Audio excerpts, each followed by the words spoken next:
Então, bom dia, colegas, bom dia, alunos, pesquisadores, arquitetos, planejadores, né, nesse público seleto do nosso seminário de 50 anos do programa. Hoje, então, vamos seguir com a programação, apresentando o professor Ramin M-Keivani, professor PhD, e ele é o diretor, digamos assim, né, da School of Built Environment. A gente não tem muito esse conceito por aqui da escola do ambiente construído, que em geral agrupa, né, cursos de arquitetura, de construção, de mercado imobiliário, uma série de áreas assim que se coordenam dentro da Faculdade do Ambiente Construído. Então ele é um diretor lá da Universidade Brookes, da cidade de Oxford. É uma universidade relativamente jovem, comparando com as grandes universidades milenares e medievais da Inglaterra, mas que tem uma certa tradição, né? Antigamente se chamava Politécnica, Oxford Polytechnic, sempre foi muito dedicada às questões do desenho do projeto, da construção, esse mundo próximo a nós. E é uma universidade bastante renomada, bem classificada nos rankings, bastante procurada por estudantes internacionais e que tem uma relação histórica bastante boa com o PROPUR, né? De algum tempo já, vários professores nossos estudaram lá. Hoje, lá na Brookes, uma das diretoras é a Laura Azevedo, que fez o PROPUR aqui, tanto o mestrado, né? Então a gente tem um intercâmbio muito interessante. Recentemente tivemos um projeto de pesquisa em comum. Então, além do que o professor Keivani vai falar especificamente sobre o seu assunto, né, o tema da palestra, ele vai rapidamente apresentar aqui, gente, essa questão da educação em planejamento, ou como se trata esse ensino de planejamento lá na Brookes, dentro da nossa reflexão aqui do seminário, que também envolve a ideia de planejamento, como fazê-lo. Então, thank you, Professor Keivani. You're very welcome. It's a pleasure for us to have you here. Let me briefly introduce our colleagues who are present and who are responsible for this seminar and all these activities. We are moving further together. So there is Professor Helenisa Campos, who is the head of the program right now. The Livia Piccinini, I think she is in the room. She is the vice coordinator, let's say, the second in charge. And Professor Clarice Maraskin, who were the heads last year, and during all the time we negotiated the agreement and we put this seminar on. So I think naming those three colleagues, we will be acknowledging and thanking all the community of professors, students, and staff of PROPUR. So thank you very much to have you here. If the colleagues wish to say something, please.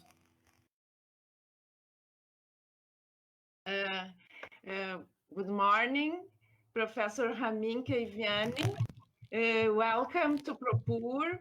We talked along in January, making all the plans for your coming to PROPUR. Unfortunately, the pandemic broke our plans, but anyway, we are very grateful to you to be here with us, bringing your experience in the field of urban planning, sustainable development. We are very grateful and feel welcome in PROPUR, and we hope in the next future you may come back. Okay, thank you. Right. Good morning, everyone. It's a pleasure to have you with us, Professor Keivani. We expect this is the first meeting, and in the future we can make another contacts and research together. So have a good talk. Thank you.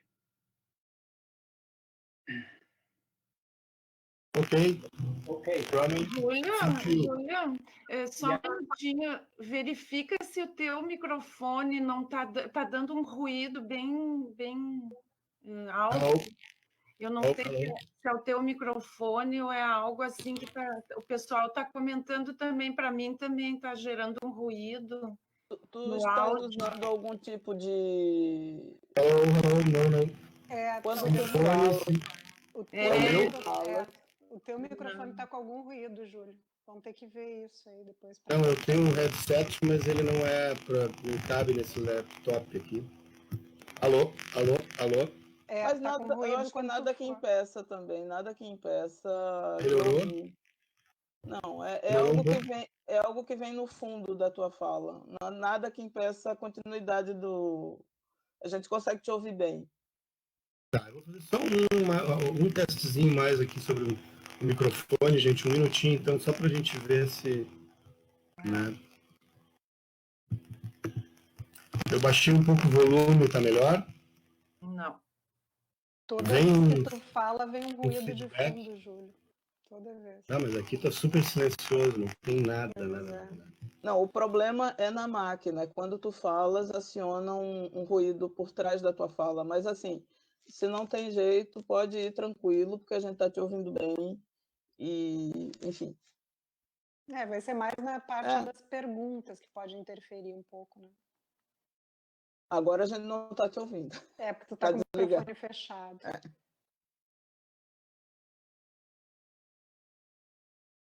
Olá, alô? Continua. Não, tá ruim. Mas que coisa, cara. Super computador novinho. Bom, eu preciso de uma estática no negócio. É isso que acontece. Eu preciso de um headset decente aí, vou pedir pro Papai Noel. Então vamos lá, gente. Desculpa, vamos ver se a gente consegue. Então eu vou falar mais baixo, pausadamente, tá? Se tiver muito ruim, vocês, por favor, me interrompam. Então a apresentação já está com o professor Keivani e eu vou fechar a câmera por 1 minuto, mas vocês vão ouvir a minha voz. Eu vou fazer uma tradução aqui, mais ou menos simultânea. Imagina o seguinte, né, gente? Quem tem, assim, mínimo bom conhecimento de inglês pode ir acompanhando as lâminas e o professor Keivani fala bem pausadamente. Acho que não vai ter maior problema. Então, depois, se o meu microfone estiver muito ruim, a gente pensa numa outra solução. Então, professor Keivani, it's up to you. Thank you very much. Okay, thank you.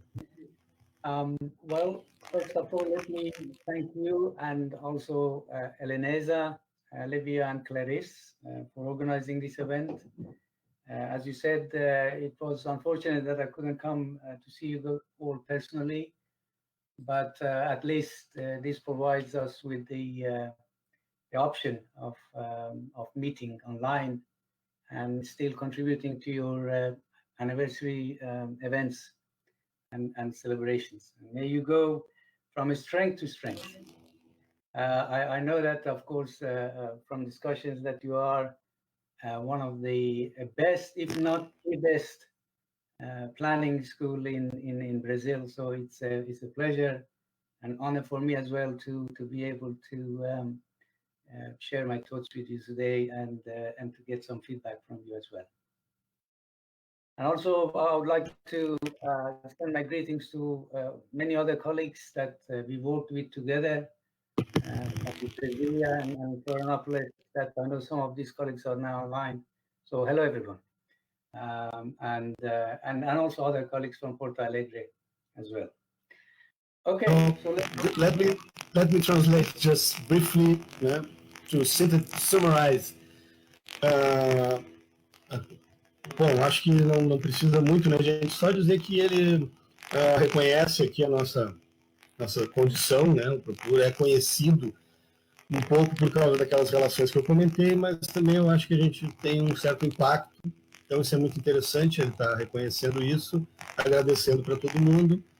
Tem alguns outros colegas aqui brasileiros, pesquisadores, que estão participando também, com ele os cumprimenta, e vamos adiante. Okay. Now I know that we have a lot to go through. So in some of the talks on the slides, I'll be focusing on the key sort of messages. The slides will be there for you to look at later and follow maybe some of the discussions that perhaps will not have been necessarily covered, although the main points hopefully will be. Right. Não, para dizer que então ele vai, né, tem bastante slides, o assunto é relativamente longo, mas ele vai se deter nos tópicos, né, para a palestra ser objetiva, e depois os slides vão ficar à disposição. Right, good. So first, we're going to talk a little bit about what we do at Brookes, particularly in terms of planning education, and then we'll proceed to the main talk. Primeiro uma introdução breve então sobre a Brookes e depois a palestra principal. Yeah, first, just the general views of what Brookes looks like, although this is a model. But here is the main sort of one of our main campuses. We have altogether 4 main campuses in Oxford, and this is the main one, the Gypsy Lane or Headington campus. Bom, só rapidamente algumas imagens do campus principal, né, que é o de Headington, que eles têm 4 campos lá na cidade de Oxford. Yeah, and another view of the main courtyard in the Gypsy Lane campus. Right. In terms of education, planning education, we have 2 undergraduate courses. And 1 main postgraduate course in planning, plus 3 other related courses in planning. So I'm going to talk about the 2 undergraduate and the main postgraduate one. Bom, então tem 2 cursos de graduação e 1 de pós-graduação principal e 3 menores, digamos assim. Então ele vai falar brevemente sobre esses cursos aqui da graduação e depois sobre o principal da pós, que é planning, planejamento mesmo. Yeah. So previously we had sort of a traditional course in planning, which was planning, town and country planning at the undergraduate level, which then they could then do an extra year sort of to get an M-Plan or a master's level, and then they would get they would be able to get full accreditation from the RTPI, the Royal Town Planning Institute, which is the professional institute in UK.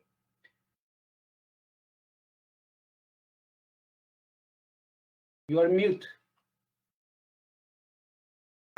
Tá. Desculpa.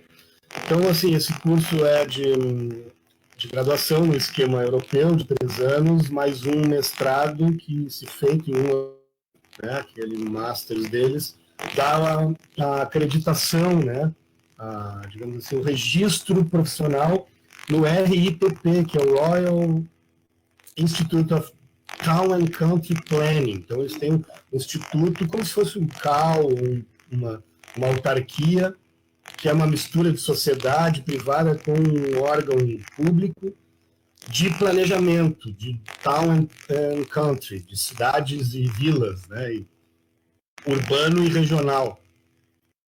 So we then redesigned our undergraduate courses to sort of integrate them with some other related areas, which would make it a more interesting sort of product and offering. So we have this here, the BA in Urban Design, Planning and Development, and as the name suggests, urban design became a sort of a big component of planning in this particular program. Então, rapidamente, gente, isso é bem importante, né? Estão se movendo lá e modificando suas estruturas, e o curso esse de graduação, que era só de planejamento, ele incorporou, digamos assim, se fundiu com o design, o urban design, né? Então, urban design, planejamento e desenvolvimento, que parece ser uma mistura mais forte, mais robusta, mas de alguma maneira, né, o planejamento, assim, exclusivamente como curso de graduação, não se sustentou mais. Yeah. This shows, for example, this particularly is based on urban labs and very much sort of hands-on projects. So it's really tries to simulate real-life situations in terms of as part of the planning education and urban design for the students. Então, assim, é coisa de laboratórios, ateliês, né? E uma tentativa de fazer a coisa prática, mesmo para o planejamento, que é aqui uma coisa que na nossa realidade a gente não tem muita, digamos, espaço prático no mercado. Como eles têm um pouco mais lá, então dá para fazer o design, o projeto urbano e o planejamento em ateliês, em laboratórios. Yeah. And the second course is the BA in Planning and Property Development. This one tries to bring together property education with the planning education, although the focus is still sort of very much related to planning. And again, it's a very successful course, and we have sort of our graduates are able to go into different fields related to either property or planning. Bom, então esse aqui para mim particularmente é muito interessante, né? Um bacharelado, um curso de graduação em planejamento e desenvolvimento de propriedade, né, digamos, de terra urbana.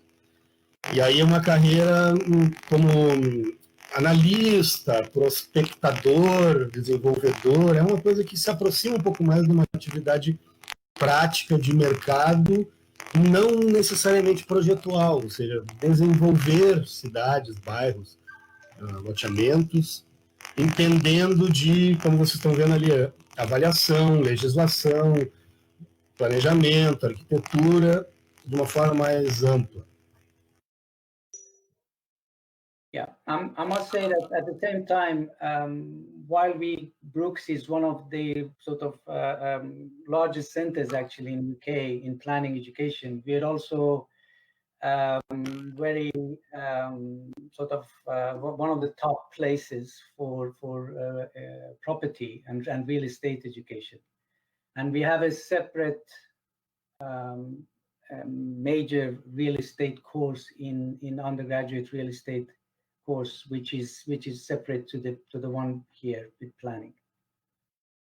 Ok, então brevemente para dizer, né, que eles são muito conhecidos, reconhecidos lá na Inglaterra como um dos principais centros de ensino de planejamento. Tem também um outro curso de bacharelado diferente desse, que é de real estate, realmente, de mercado imobiliário. Tá? Então essas questões todas nós já estamos aqui, de alguma maneira, discutindo para, de repente, oferecer alguma oficina, algum curso de extensão, ou seja, começar a trazer um pouco essa abordagem conjunta do desenho, projeto, plano e o desenvolvimento, né, a viabilização. Yeah, so we are normally among the 3 top centers in UK actually for real estate as well. Right. And what is the next one? Oh, we seem to have lost the slides. Okay. Lost in translation. Well, the slides are not showing. The follow-up slide seems to be okay here. Then we have the MSc in spatial planning as the main postgraduate course in planning. And we have to bear in mind that for UK to become fully recognized as a certified planner, the RTPI, the Royal Town Planning Institute, requires that there is a sort of follow-up postgraduate education before they will certify the graduate as planners. So they must do a postgraduate degree as well.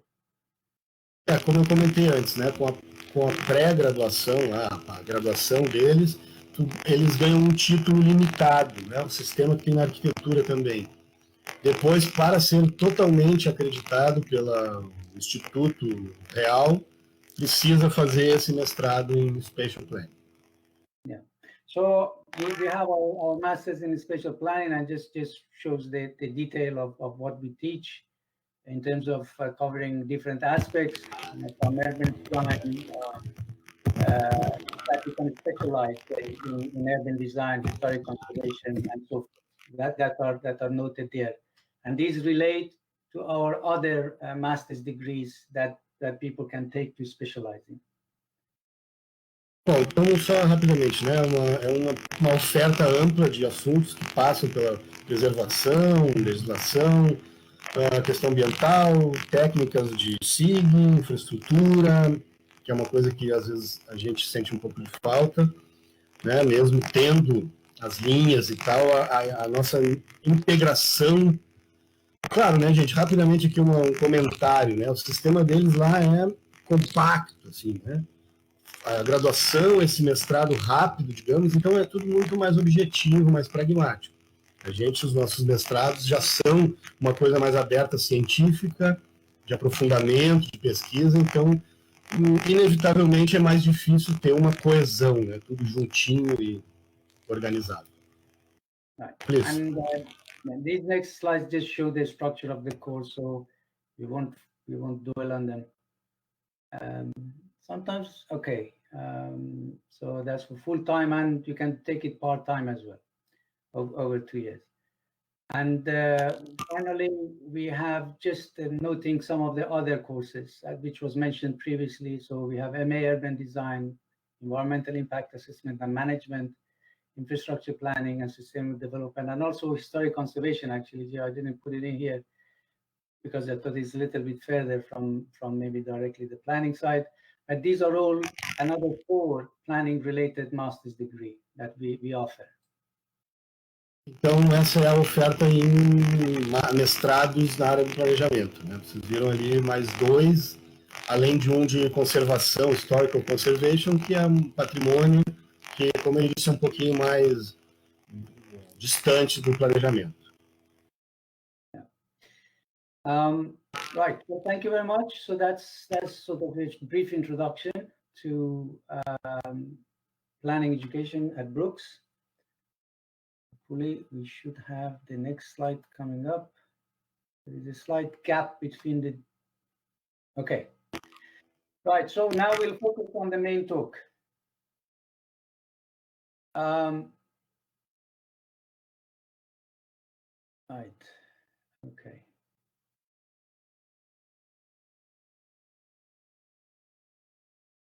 Okay, what we will cover. First of all, we're going to have a very broad discussion about defining economic globalization and its broader economic effects. We're going to look at impacts on urban form, globalization and its urban discontents.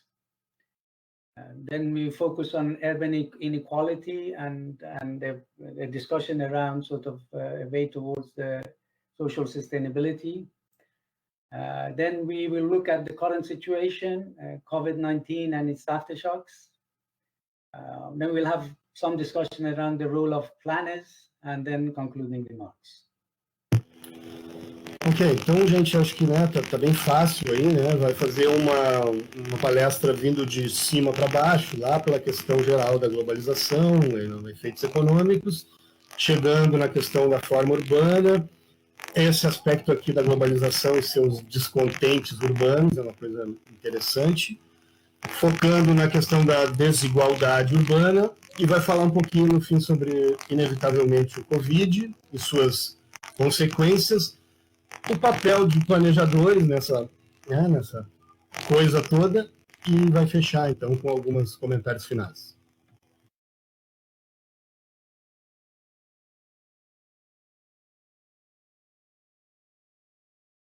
Okay.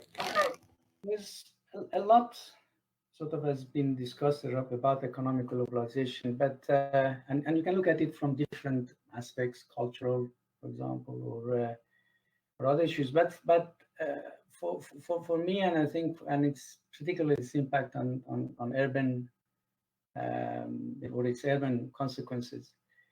One should look at it more from in terms of the economic aspect. So it is not just an increase in trade and capital movement. Of course, we've had that for years. But really, in comparison to internationalization, it's about sort of separate national economies being superseded by a single global economy. And in that sense, then you have sort of increasing loss of power from states to global markets, something that now we are seeing a kickback against, let's say, with a lot of populist governments in coming to or trying to claim or get power under the slogan of taking control back, which was Brexit's main slogan.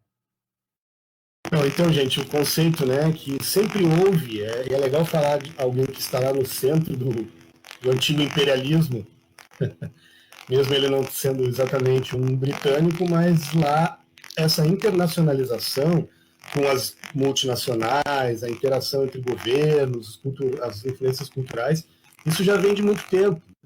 Isso sempre houve, digamos assim, e podemos chamar de internacionalização. Ele está propondo que globalização é eminentemente um conceito econômico quando os estados começam a ser superados pela economia global, uma única economia global, os mercados mandando mais do que os estados, e as cidades e países basicamente como nós, né, de uma rede de fluxos que não tem muito controle sobre os fluxos que passam ali. E aí ele rapidamente comentou que essa onda populista recente, que inclui o Brexit, teve muito esse slogan de tomar o controle de volta, quer dizer, né, esse nacionalismo que a gente tem visto por aí, de alguma maneira se coloca contra essa globalização econômica turbinada, né, essa full globalization aí, que os estados se desmancham e o que vale é o Google, a Amazon, a Coca-Cola, etc. Yeah. So accordingly, then cities and countries become more junctions of flows rather than territorial sort of spaces that governments have full control over.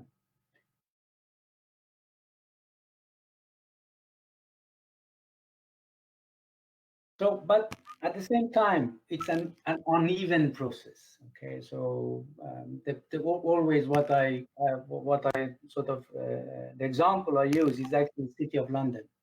For those of you that know City of London, the city itself, which is the 1 mile, the traditional 1 mile kind of square, where all the financial heart of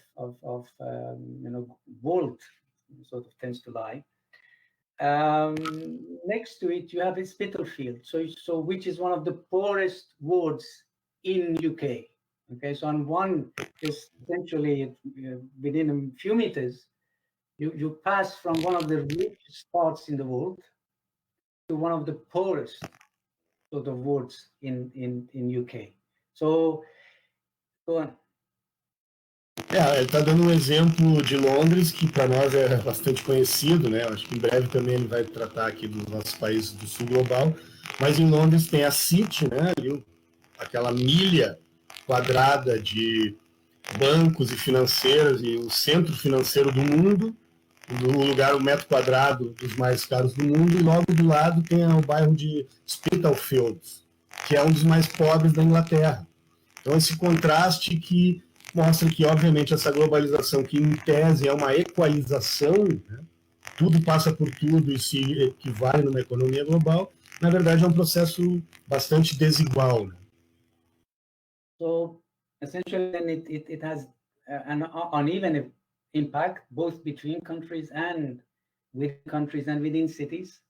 As we've just noted, it's path dependent in terms of what is produced in any specific country. You have a path dependency and local interaction to produce specific effects. And we are, it is on the basis of a new international division of labor and restructuring of economies in the center and in the periphery. Ok, então rapidamente, gente, né? O impacto diferencial entre cidades e dentro das cidades. Essa questão da path dependence, que é trajetória dependente ou dependência da trajetória, que é que essas interações sempre se baseiam na história que já existe. Então tem um pouco a ver também com aquele processo do rich gets richer, que é uma coisa que vem muito em cima das linhas já historicamente consolidadas, não tem muita novidade. Então, a concentração de fluxos e a produção de resultados específicos tem a ver com o caminho que vem sendo trilhado já. E essa divisão internacional do trabalho e da especialização das cidades, né? Competição para atrair financiamentos, empresas, pessoas educadas, profissionais, isso vocês já mais ou menos conhecem.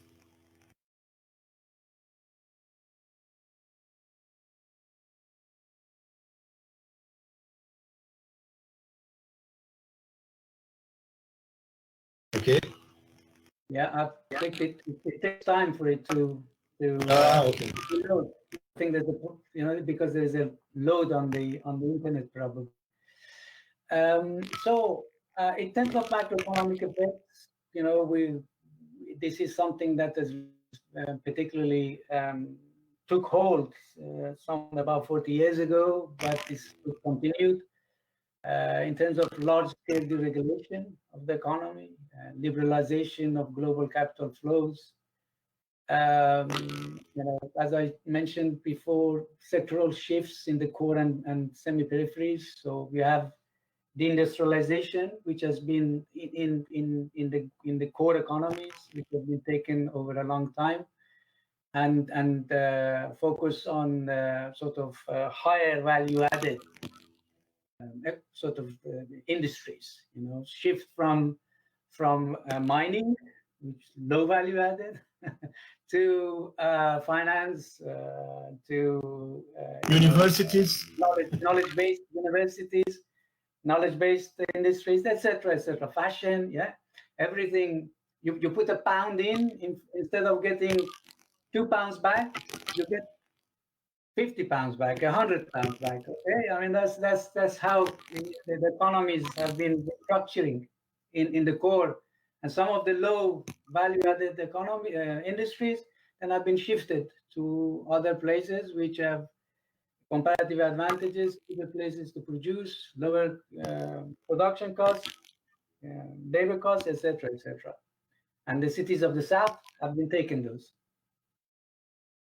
Excelente. Então, a gente conhece, né, gente, a desregulamentação, os efeitos macroscópicos, a liberalização dos fluxos.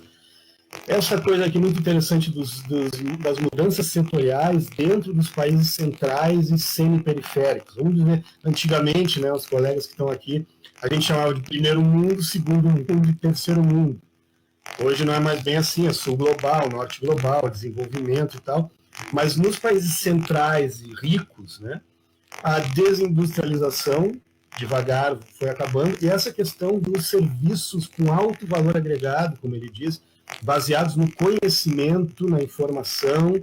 Então a Inglaterra, que era um país de minas, de carvão, que não tem nenhum valor agregado, passou para um país um lugar onde tu investe 1 libra num produto e ganha 50 libras. Então, a questão das próprias universidades, a moda, o design, as finanças, né, serviços com alto valor agregado, e aí, no nosso caso, das cidades do Sul Global, que é um conceito econômico, né, bem interessante, por exemplo, ele vai falar, mas a Índia está no Sul Global, mesmo estando no Hemisfério Norte. Nós estamos atraindo essas indústrias deslocadas que buscam justamente lugares com salário mais baixo, com economia mais desregulamentada, menos controles ambientais, poluição, etc.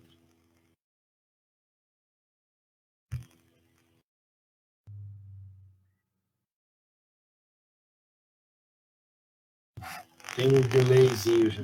Yeah, it's kind of slowing down as we go along. So therefore, the new city economy can be seen as junction, as a junction in global flows. So, flows of goods, people, finance, ideas, etc., capital. So what becomes key is for cities is to be able to facilitate these flows. Okay, so in terms of investment in infrastructure, both in terms of sort of container ports, airports, but also in ITC, internet, and so forth, to facilitate these flows, to enable them to participate effectively in the global economy. And this is the examples we can see there, for example, in terms of various competitions between different cities of the globe and different regions. Let's say, as I've noted there, between Shanghai, Seoul, Hong Kong, Singapore, or imports in the Middle East, and so forth. Ok, então é isso, né, gente? Essa nova economia urbana, digamos assim, das cidades, ela passa por essa ideia de que a cidade é um junction, é um nó, é o pessoal aí que estuda as redes, né, de fluxos de pessoas, de dinheiro, de materiais, de ideias, e aí o transporte e a comunicação, né, joga um papel central. Quem tiver melhores portos, melhores aeroportos, melhor sistema de comunicação, melhor internet, que não é o nosso caso, como ele disse, quer dizer, à medida que a gente está avançando na palestra, está ficando mais devagar as lâminas. Então, essa competição entre cidades, gente, para atrair, né, profissionais de alto nível, empresas, investimentos, né, e nem essa coisa aqui embaixo, que há algum tempo já a gente vê de a cidade se preparar para competir nesse sistema, para ser um nó mais atraente, através de as coisas que a gente, em geral, vê acontecendo e muitas vezes faz crítica, como um embelezamento urbano, um ordenamento, uma coisa um pouco artificial, no sentido de tornar a cidade, eu vou usar uma expressão aqui, se ele entender, me perdoe, para inglês ver, no sentido justamente de atrair os fluxos globais, nem tanto os habitantes, mas isso eu já estou me adiantando. Yeah, so as a result, we see also in new economies or new areas such as cultural areas. So we see why Abu Dhabi has tries to bring it have a Guggenheim and also bring a branch of Louvre to Abu Dhabi. Okay, I mean this is all part of the same thing. Yes, you know that Porto Alegre was after Big Wheel, Fair Wheel, to put on the river front, just to be another city that has a giant wheel. Porto Alegre is high. Absolutely. Okay. So now focusing on the globalization itself, so essentially then we have various cities competing to emerge as international business and industrial nodes, and prime examples, in clearly Singapore and even Sao Paulo, for example, in the South American region. Middle East, we've got Dubai, Manama, Doha, emerging as regional centers. In Turkey, Istanbul, in India, Mumbai, Bangalore. So they're all really, it's the same model. It's just a question of what, where, and what is the specific sort of condition and advantages that they try to focus on. Então, gente, né, as cidades desse chamado Sul Global aí, vamos lá, Brasil, né, o Sudeste Asiático, Singapura, Hong Kong, ali no Oriente Médio, né, Dubai, Doha, etc., Turquia, a Índia, Então, dependendo da especificidade, do tipo de fluxo, de produto a circular, esses lugares do Sul Global são escolhidos, valorizados para uma determinada concentração de fluxos, e as cidades têm que, então, se preparar para ser esse nó global.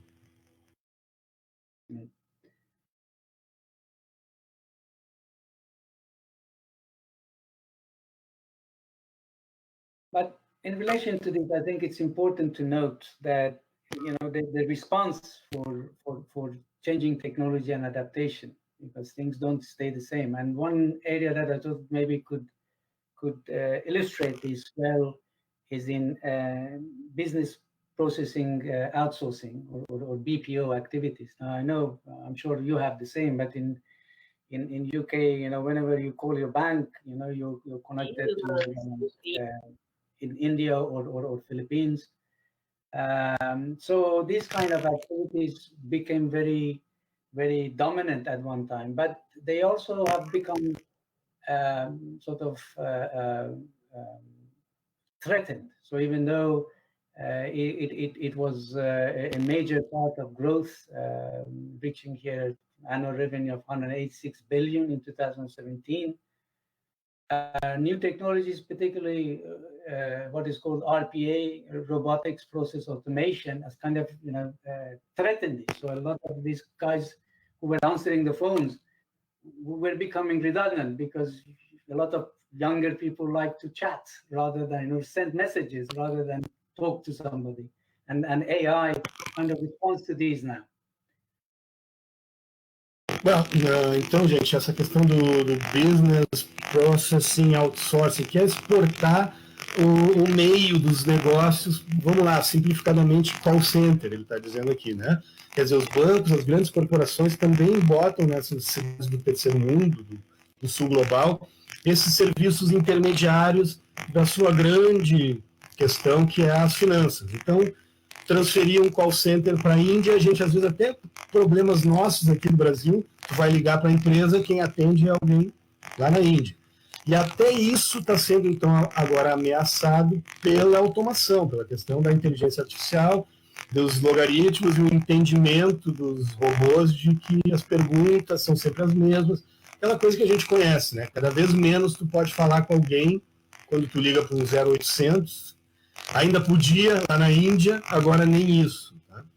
Então, tem esse problema de tu criar uma especificidade para uma dessas cidades no sistema global, e daqui a pouco aquela cidade, aquele lugar que depende tanto daquele mercado, também é varrido pelo avanço da tecnologia. Yeah. So, but at the same time, when new technology also provides opportunity, and that is why places like India and Philippines, which are now, Philippines has actually overtaken India in terms of being a BPO center. So while they're losing some, they have been sort of retraining people into sort of the more highly skilled, so the middle skill and highly skilled level, for actually more effective engagement with regard to social media and other kind of related, more automated activities, and they are actually expanding at the same time while they're losing some other lower end jobs.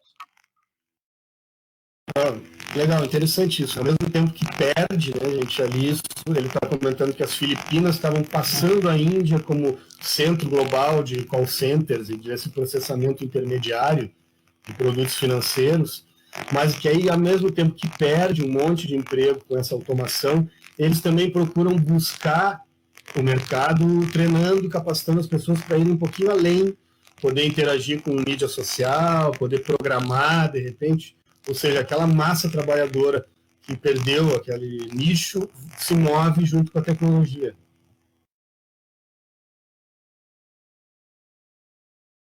Right, so now we shift to the other part. So I hope that the first part has kind of provided some overview of what economic globalization is about, and the sort of issues and challenges and impacts from an economic perspective.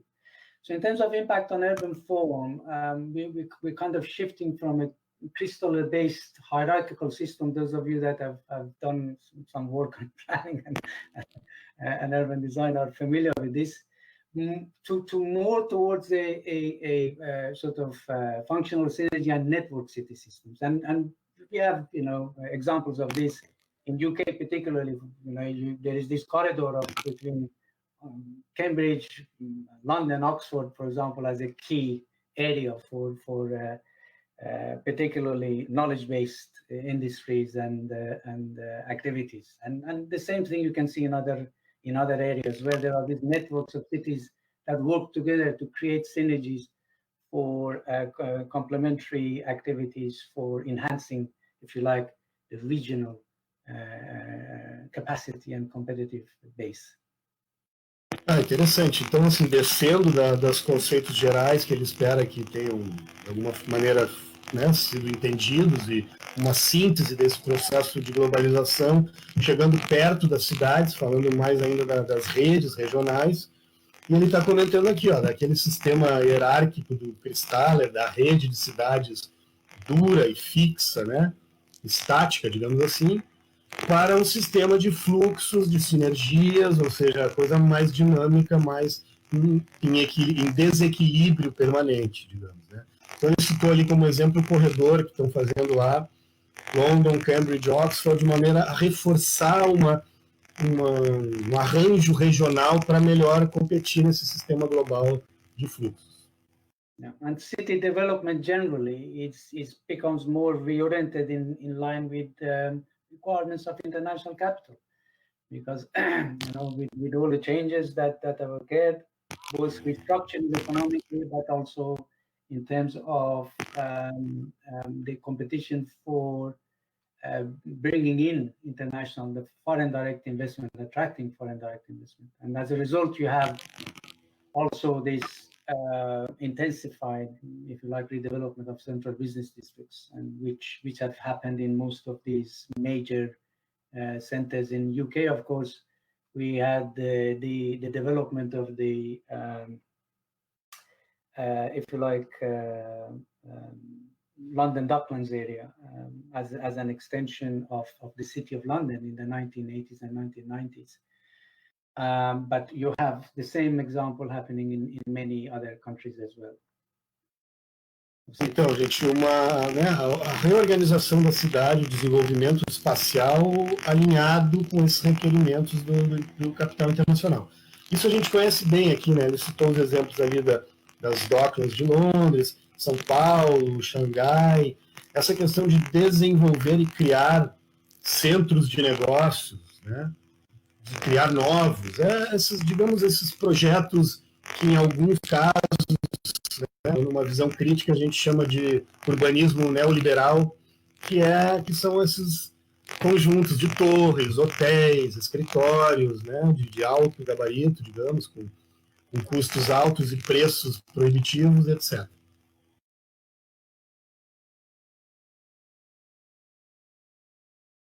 I'm just waiting to load the next slide. Right, this is just a couple of pictures. We were talking about Shanghai redevelopment. So you see the Fuji, the old town, and then the Pudang, the new central business district, which is basically across the water. It's a little bit like the City of London and the Docklands area. It's similar sort of proximity. But what is important is, of course, that Pudang was a big settlement. Okay, so this kind of prior to this, so for local people who were living there, so this kind of development inevitably and involves a lot of sort of relocation and resettlement of people. Bom, então é o contraste dos dois centros, né, gente? O centro antigo de Xangai e o centro novo, que a gente pode fazer uma analogia com as nossas cidades. Aqui em Porto Alegre, o centro velho está decadente, digamos assim, e a gente tem essas erupções aí ali no Cristal, né? Agora ali aquela região do Cristal vai se tornar um novo CBD desses, um Central Business District, com a forma urbana, né? Aquela imagem muito próxima a qualquer outra do mundo, torres de vidro, enquanto o centro antigo era aquela coisa, como ele diz também em Londres, o centro, a City tradicional, e as Docklands. O centro antigo mais compacto, mais denso, mais maturado, digamos, né? E o centro novo, aquela coisa totalmente nova, que, como ele disse, envolve remoções, né? Tirar pessoas dali, todo aquele processo que no Brasil a gente conhece bem. So following up from that, particularly in the context of the global south, you have encroachment on cheaper peripheral land, primarily because it is much cheaper, of course, and formation of extended metropolitan regions, and you know, also larger mega urban regions. And here I've focused on the example of Bangalore, and essentially, you know, you have the formation of Greater Bangalore City Corporation, which sort of encompasses Bangalore and 8 neighboring cities, and town councils, etc. And then IT corridor with 138 square kilometers, sort of with new business parks and housing somewhere around sort of over 700,000 people. And it's all new kind of developments occurring since the 90s onwards, really.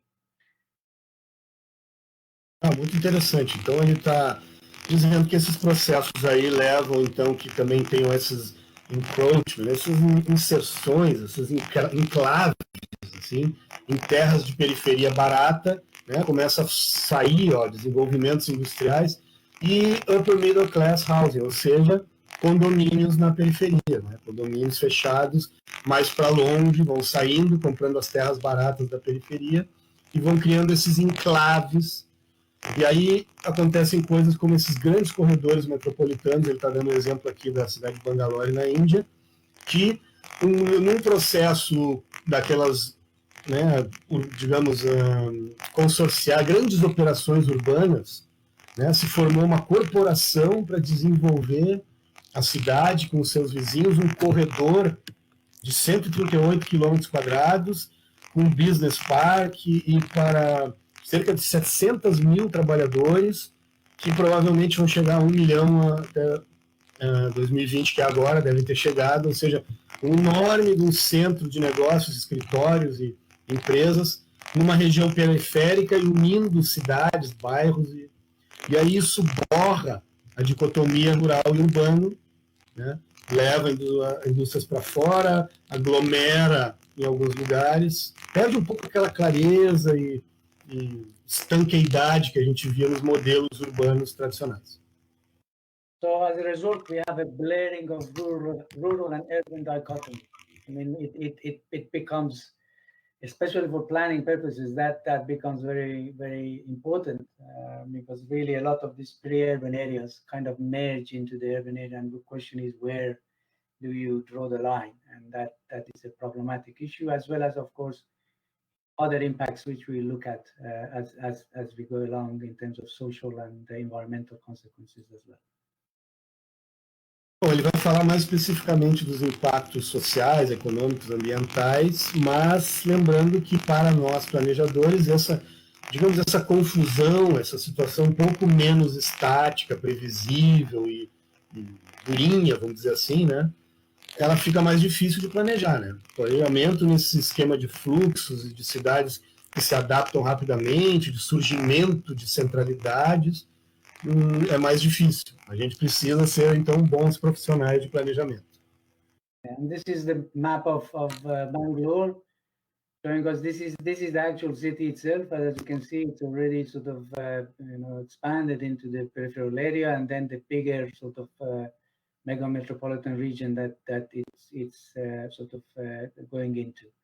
And here is the two of the biggest sort of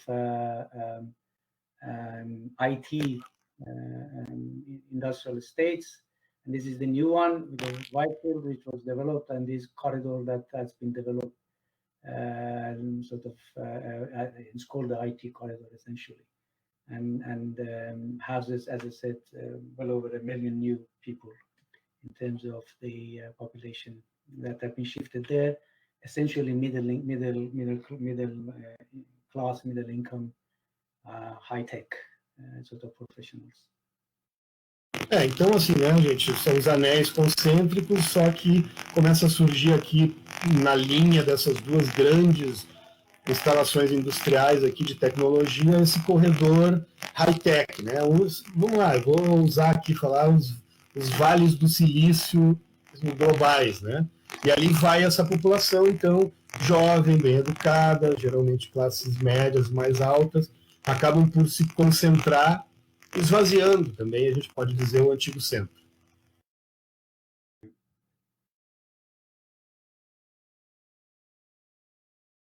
So following from that, also you have redistribution of industries in cities themselves. An example here of Mumbai, losing 200,000 textile jobs in central areas because these areas become, in terms of their land value, they become much more expensive and more suitable, let's say, for real estate development. But they shifted to the periphery, essentially, of the city. And other opportunities for rapid urban growth of strategic nodes, and the example of Dubai that we look at. Então, só um exemplo de Mumbai, que perdeu 200 mil empregos no setor têxtil, né, costura e tal, na área central, mas aproveitou esses fluxos e oportunidades e criou mais ou menos o mesmo número de empregos na periferia para outro tipo de indústria que está crescendo muito agora. The example of Dubai is very interesting in terms of the opportunities that economic globalization has provided for certain specific nodes that would normally otherwise not really be able to grow in the way that they have. And here we can have a look. And this is sort of the aerial sort of satellite photos of Dubai as it was, a small port here in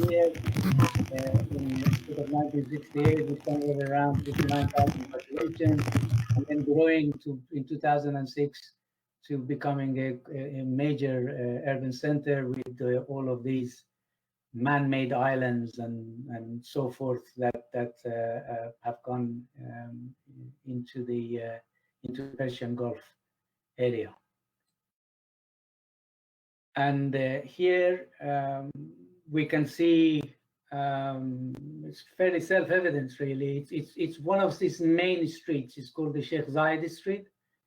And these three images that I'm going to show, it's showing the growth of these street over a short period of time. So if you can take these as your reference point, these blocks of buildings there. And that was in 1990. This is in 2003. Then these here, the same ones. And this is in 2007. So, you know, there is major scope, if you like, if you are able to position yourself. And in the case of Dubai, of course, certain, I think we've lost Julio, but I hope you can understand what I'm saying. Yes, I'm back. I just ask for 1 minute interval. If you please, if you want to make a break and to go somewhere, have a coffee, please let us know. I'm okay, but maybe it's good for the audience. It's up to you. If you want to maybe give a 5 minutes break, is that? But I'm fine otherwise. You decide. O que vocês acham, gente? Eu acho que não, né? Já estamos indo para o final, não falta muito. Eu perguntei se ele quer ir no banheiro, parar alguma coisa, e ele perguntou de volta se a audiência, se por vocês está tudo bem, ou seria bom um intervalinho. Eu imagino que não. Eu acho que não tem necessidade, Júlio. Acho que pode seguir. Então, let's go ahead, Professor, please. Okay. So as I was explaining, the opportunity for rapid growth of certain strategic nodes, as was demonstrated here in the case of Dubai, and of course there are other places like that have similarly come up, particularly in that region, but also let's say Singapore or some other areas. But there is, of course, the specific, requirements for this kind of places to be able to emerge, let's say, out of nowhere, and become, very big on the global stage. And in this case, certain geopolitical conditions of the regions sort of created that condition and created a lack of a major business center in the region, which previously maybe was being played by Tehran and Beirut in the 1970s. But once they went out for various reasons, then there was a need for a place, and they were able to fill it. Interessante, né? Desculpe ali, gente, mas eu acho que as slides anteriores ele falou calmamente, vocês conhecem o caso, né? De uma cidade que era uma vila de pescadores há 40 anos atrás e simplesmente se transformou nesse mega centro de negócios e de interesses globais, etc. Então, ele falou rapidamente sobre essa geopolítica ali do Oriente Médio. Claro que para crescer um nó no sistema, na rede de fluxos esse, como Dubai, tem que ter algumas condições específicas dessa questão geopolítica. Antigamente, os centros tradicionais do Oriente Médio, Beirute, Teherã, Cairo, agora, como esses países, né, há um problema de inserção a essa rede global de determinados países, então se cria um centro de negócio, um CBD, como se fosse um centro, né, só, não é bem uma cidade, né, um centro de negócio numa posição estratégica, de uma maneira que aquela necessidade de ter ali um nó global, ela se realiza plenamente.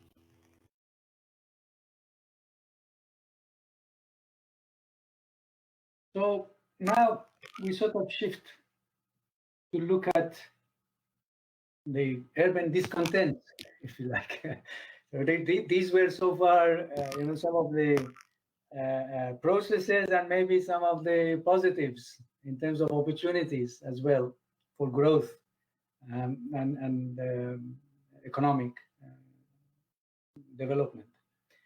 But there are also serious questions, in terms of impact of globalization. So first of all, it's a question of sustainability. Of course, like anywhere, rapid urban growth has impacts. But with economic globalization, the cities in their eagerness to attract international investment, then this goes into hyperdrive. It's growth on a steroid. It becomes a hyperdrive situation. So the impact is even far more than usual. And what we have, particularly, sorry, you want to? Yeah, briefly, just to address na questão central aqui, né, gente, que agora, então, ele disse que mais ou menos descreveu o processo e aparentemente era um processo positivo, só que, claro, agora vamos falar dos descontentes, né, e quase somos todos nós. Ele pergunta se é uma questão de sustentabilidade, porque esse crescimento rápido e ainda mais super concentrado, né, hiper turbinado desses países, que ele acabou de citar, aceleram aquelas externalidades, aqueles problemas que a gente conhece, perder áreas de agricultura, os sistemas, ecossistemas da terra, do ar, do mar, né? A questão de excesso de demanda por recursos naturais, como água, energia, dependência do automóvel, e aí vem o congestionamento, a poluição, ou seja, todos esses custos da urbanização, eles são acelerados e exacerbados nesse processo. Yeah.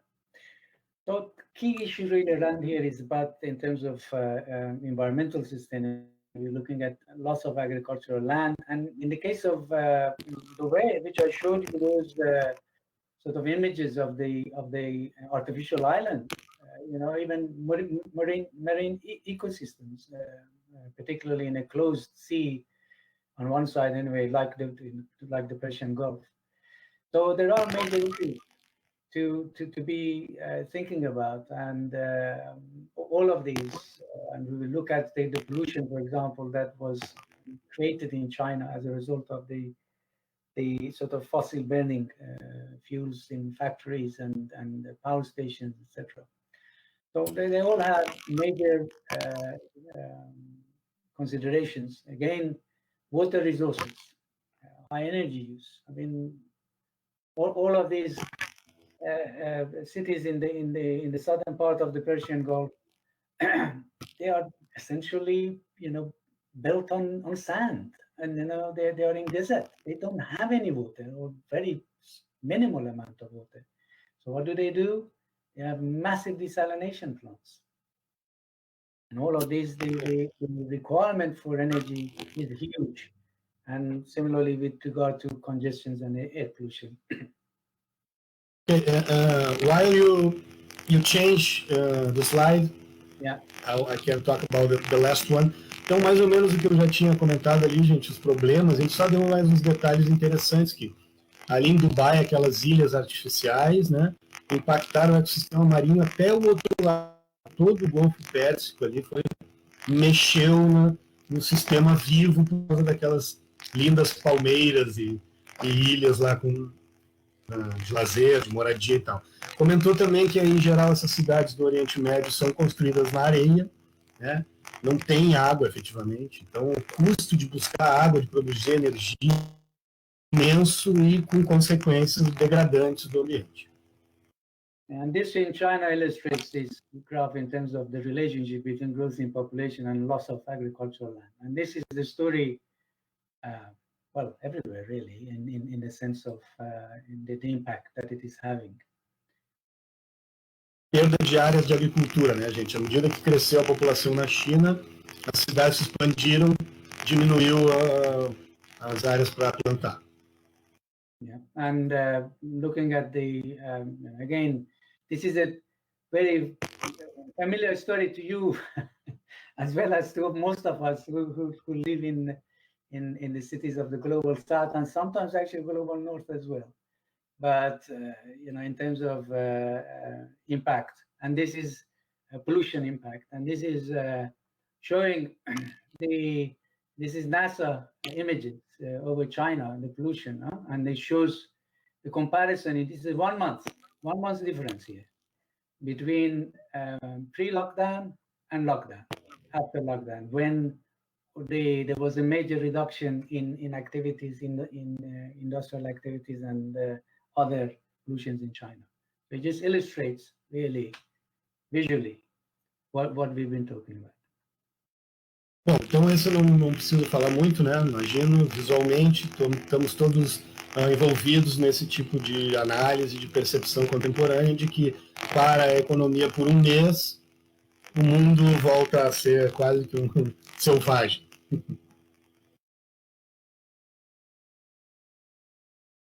And then we have ineffective urban management, which a lot of countries in the global south are dealing with. In some places, such as China again, particularly, there is a lot of competition, actually, even within a city, between different districts, in terms of, so a lot of developments are not necessarily based on overall sort of capacity or demand. Is about, okay, if they have a big shopping center, we have to have a big shopping center, and so forth. So there's a lot of duplication, a lot of mismanagement in that sense, which sometimes then you have this sort of phenomenon of ghost cities or ghost parts of cities, particularly in the Chinese context, where they built all of these real estate, but nobody's living in them or nobody's using them, or even in terms of sometimes real estate as well. And sorry, go on if you want to. Yeah, just a minute to catch up. Os problemas que são exagerados pela má gestão urbana. Aí já entramos aqui no nosso terreno tradicional, fácil para a gente entender, né? A gente falta de coordenação entre camadas de governo, competição entre distritos ou os boroughs, os bairros, as zonas. A gente não tem aqui, mas tem problemas de competição entre os estados, por exemplo. Lei Candir, CMS, não há uma coordenação boa. a fraca condição institucional para realmente planejar, né? Muitas cidades do Sul Global não há uma boa regulação, por um lado, e por outro a falta de enforcement, que é aquela coisa da fiscalização, né? De fazer cumprir. E também falta de recursos para entregar bons serviços públicos. And of course, this is compounded by institutional weaknesses generally for effective planning. And it goes across. So we either lack sufficient regulations, or we have lack of capacity for enforcement. And it's a common story. I'm sure you are all very familiar with this. And finally, lack of resources, essentially.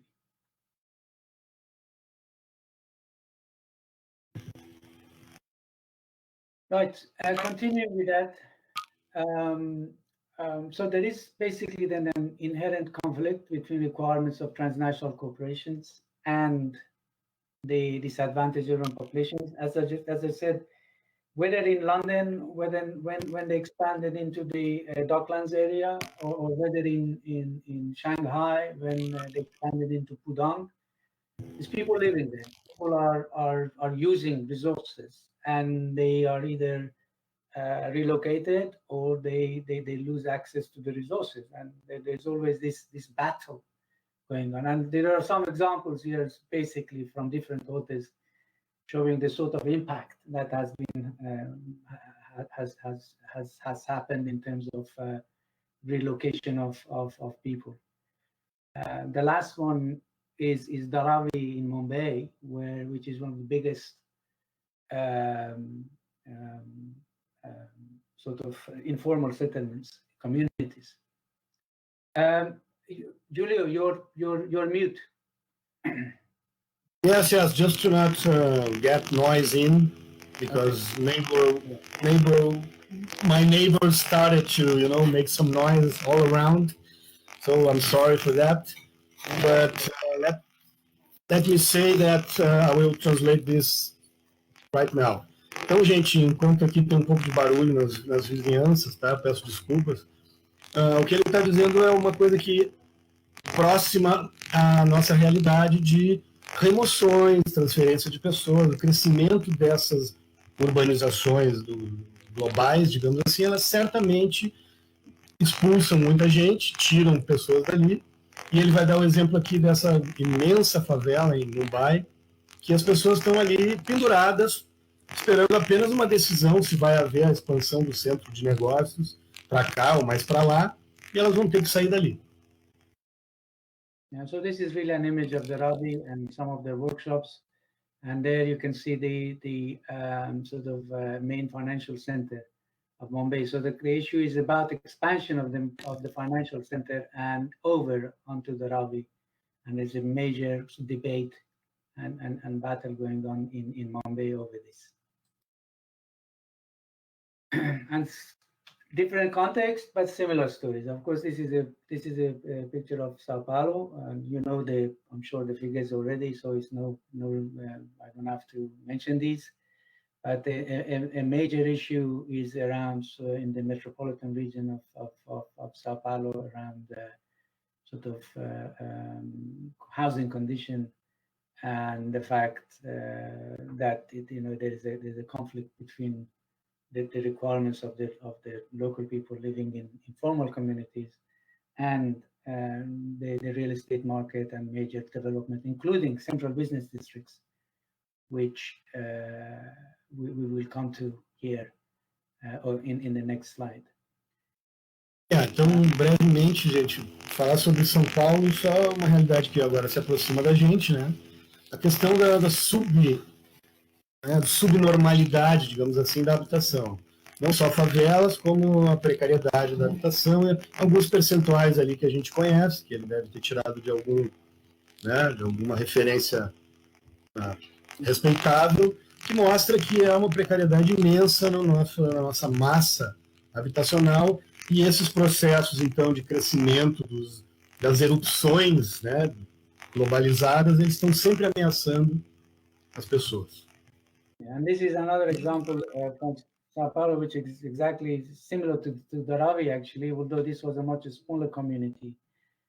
Garden Medet, which was also a ZEIS designated area, a zone of special social interest. But because of its proximity to the I think this is the third CBD in Sao Paulo, and a bypass on a road that was sort of in terms of connection to that, so this was essentially destroyed. So what we are the key point here is about the dynamics of the formal property market and the if you like globally driven development to a large degree. It sort of causes this conflict and reinforces, if you like, social and spatial segregation. Então, gente, o São Paulo é um exemplo bom, né, que ao mesmo tempo que tem, eu vou me aventurar aqui e falar, tem um bom planejamento, uma boa massa crítica, acúmulo e qualidade técnica de planos, como é uma cidade global daquelas, submetida fortemente a esses fluxos, é um nó central de primeiro nível, né? Então, a dinâmica, o que eu quis dizer é o seguinte, a gente conhece a questão das remoções e tal, mas que a dinâmica do mercado imobiliário formal, hoje turbinada por essas questões que a gente está vendo aqui, elas, né, se chocam com a realidade, como, por exemplo, de uma área que era uma ZEIS, lá, esse Jardim Edite, lá em São Paulo. Mas como estava perto de uma região interessante, né, para esses desenvolvimentos imobiliários, certamente até onde a ZEIS resiste frente a uma pressão como essa. So all of that discussion will lead to the point here about how do we then actually can go forward towards a more socially inclusive and more socially sustainable and also environmentally, I guess, sustainable urban development in the context of economic globalization. How can we more effectively engage with economic globalization? Well, então, rapidamente, só enunciar que agora ele então vai tentar ser um pouco prospectivo, positivo, digamos assim. Como que a baixa renda, o Sul Global, as populações, né, periféricas podem engage é participar, digamos assim, né, de uma forma melhor dentro desse sistema que é o que temos, pelo menos por enquanto. So, within the context of neoliberal sort of urban development, we have a situation which is kind of it is driven by requirement of international capital, but also it has certain limitations, you know, it's structurally neoliberal development itself. Therefore, it's characterized by compromise, okay, to offset the market limitations, and that creates scope for intervention, for more progressive intervention. Então, basicamente assim, é difícil, né, esse desenvolvimento global, vamos lá, né, o liberal, ele tranca, ele restringe muito, né, ele se torna quase que uma força estrutural e tem que haver sempre um compromisso, um comprometimento, né, de que vai se abrir, tirar, afastar as limitações ao mercado, que é o que a gente vê permanentemente nas nossas discussões aqui de planos diretores, etc. É sempre tentando abrir, tornar a coisa um pouco mais liberada, mais fácil, para que o capital, esses fluxos possam vir. E aí ele está dizendo que tem espaço aqui para uma ação mais no nível local. Yeah. So, and importantly, addressing durable inequality. Okay. So, what are the opportunities then for low-income populations? Well, a lot of the things we've discussed actually, while they create problems, they also can create opportunities as well. So, for example, economic readjustment in the peripheral areas, although it may lead to certain kind of dislocation, it can also provide opportunities. You know, for local people to provide, for example, in the context of Bangalore, providing food and other kind of low-level service, if you like, activities for the more affluent population. And in the context of Guangzhou and Hanoi, for example, here we had a situation where in Guangzhou particularly, the people are building workshops in their houses to produce packaging for the multinational companies that are producing their goods and wares. Or in Hanoi, they use their areas, people to in some areas to have little restaurants or other things to be able to service the more sort of affluent population. But there are institutional constraints. Esse é um aspecto bem interessante que eu vou pedir talvez para ele desdobrar um pouquinho, porque aqui vem uma tese, né, um caminho que é a questão do papel da terra e da propriedade da terra como asset, como recurso de geração de renda. O fato de ter o local ou ter a estabilidade, a segurança de que aquele local é meu, é da minha família, é seguro, isso pode ajudar a disparar processos de geração de renda, as pessoas usarem aquele espaço para produzir, para trabalhar. Mas isso é muito restrito e constrangido pelas questões de sempre, o mercado de terras, a concentração, o registro, todo um sistema de mercado formal que, vocês sabem, principalmente os colegas que trabalham com isso, dificulta muito o acesso das populações de baixa renda a ter a terra como um recurso para investimento, para empréstimo, etc. Yeah. So, but there are institutional constraints, particularly in terms of land tenure, use, etc. So, which limits their ability to use what they have.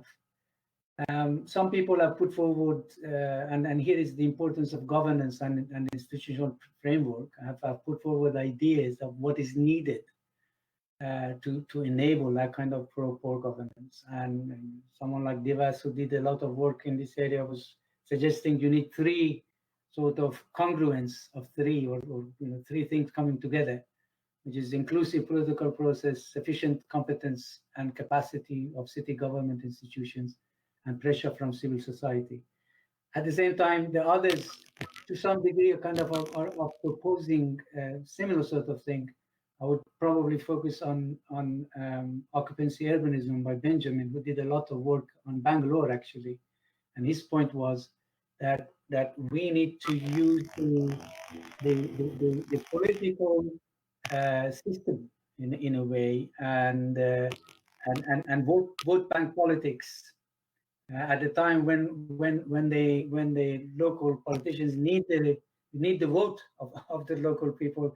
That is the time when you put most pressure to be able to then get concessions back in terms of rights and use and legal tenure and this kind of things. Legal, então assim, aqui tem toda uma discussão que se aprofunda, se abre, né, gente, dessas perspectivas contemporâneas de como atuar nessa macro conjuntura.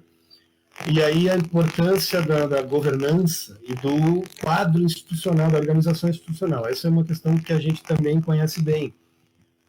Hoje, inclusive, ele vai falar um pouquinho aí do Covid, a necessidade do Estado, da presença institucional, de uma boa capacidade, competência das instituições, está mais do que nunca provado que é necessária. Mas, please go back for a minute.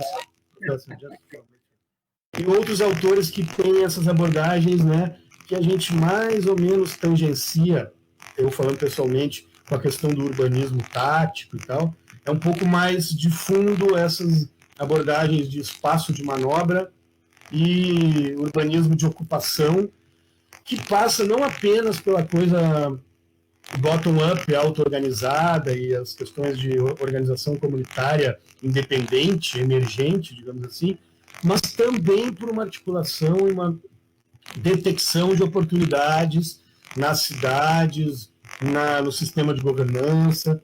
Então, não é apenas o voluntarismo da emergência tática, digamos assim. Tem que ter uma coordenação encontrar os pontos em comum e o espaço de manobra para, dentro desse quadro desfavorável para as populações de baixa renda, poder fazer alguma coisa mais efetiva. So the point is, in terms of globalization, is that it has its own dynamics that impacts on all the points that were raised by the other people in terms of governance, and we need to take account of that. And one of the issues that has been pointed out is that we perhaps need to take a more relational and contingent view of governance. In other words, an emergent view of governance rather than have a fixed sort of idea of that this is it. But so that contingent and emergent view of governance can allow us to build alternative responses on the basis of. But one point here, though, is that does it mean increasing formal property rights or rights over profit? And I think sometimes we think that we must increase formal property right to allow that kind of if you like benefits to release the benefits, but that doesn't necessarily sort of follow, because actually even if they don't have a fiduciary right in terms of the actual formal property right that they can put in a bank, the informal market has its own dynamics. As long as the rights over property is recognized, then they can still be able to use that to their benefit quite effectively. Esse é importante, né, gente? Esse framework, esse marco aí sobre o capital asset, que é isso, é o recurso, capital como recurso, né? Então, assim, aumentar a capacidade das populações de baixa renda para acumular recursos e remover os obstáculos para usá-lo de forma produtiva, um pedaço de terra para fazer alguma coisa, gerar renda. Isso é bem importante, não é simplesmente o fato de fazer os pobres acumularem propriedade, mas também poder influir no sistema, no mercado, de maneira a que aquilo se torne, como ele diz, usar, gerar renda e trocar propriedade, ou seja, participar de todo o poder, liberar todo o poder que o capital, né, o recurso tem e que os ricos, digamos, usam tão bem, e em geral a população de baixa renda, mesmo quando tem o capital, não é capaz de usar. E aí uma discussão sutil aqui sobre isso significaria aumentar os direitos de ter propriedade formal, ou seja, pelo que eu entendi, facilitar a formalização, ou aumentar o direito da propriedade, né? Em cima daquela discussão, o que eu posso fazer com a minha propriedade? O plano diretor restringe o uso, portanto, restringe a propriedade. Então, ele está perguntando se é facilitar o acesso a esses direitos ou aumentar esse poder da propriedade ser uma coisa absoluta. É um pouco sutil, talvez a gente possa pedir para ele falar um pouco mais, mas imagino que dê para entender. E aí aqui também que a resposta é fazer com que os pobres possam usar os seus valores. Esse ponto é importante, justamente, professor, eu ia perguntar depois sobre como ele define bem essa desigualdade durável. Eu já vou aproveitar e perguntar agora. Yeah. So the question is then, through bringing together these kind of frameworks and like influencing the governance process, can we address durable inequality? Okay, so we just written a paper which has just been accepted on Rio in the journal called City, right? It's perhaps you can follow up that with some of this discussion has been looked at specifically in relation to then the case of Rio. It's largely and using Tilly's concept, really dependent on the ability to overcome or structurally influence the categorical boundary between those that have and those that have not. Okay, to radically influence access to resources, goods, and benefits. So that really is the key issue. So are we able to use these concepts to actually overcome the categorical boundaries? And for me to explain this, because it may help you to translate it, in the case of Brazil, this is between favelado and non-favelado, okay, in terms of paired categories. One sort of is by definition sort of stops the other from accessing resources. You can. Eu vou perguntar então sobre a desigualdade durável, que dá para entender, mas é um conceito, vocês estão vendo que ele está entrando agora em autores e tal, em coisas mais, né, cientificamente estruturadas. Que Chile, esse autor, ele comentou que ele e o colega escreveram sobre o Rio e vai sair na CITES, eu não entendi o jornal, né, a revista, mas a ideia seria usar esse marco que é mainstream, que é do sistema, propriedade, recurso, capital, né? Usar isso para, né, jogar ali dentro e tentar superar essa coisa binária, esse muro que existe entre quem tem a propriedade e quem não tem. E aí ele deu como exemplo no Brasil, o favelado, o irregular e o regular formal, né? Se essa linha realmente ela deve ficar tão dura ali, porque senão não vai ser muito fácil mudar para beneficiar os que não têm. E aí vai dar uns exemplos aqui da via autônoma e providência. Então, Professor Keivani, can you talk a bit more about this concept of durable inequality?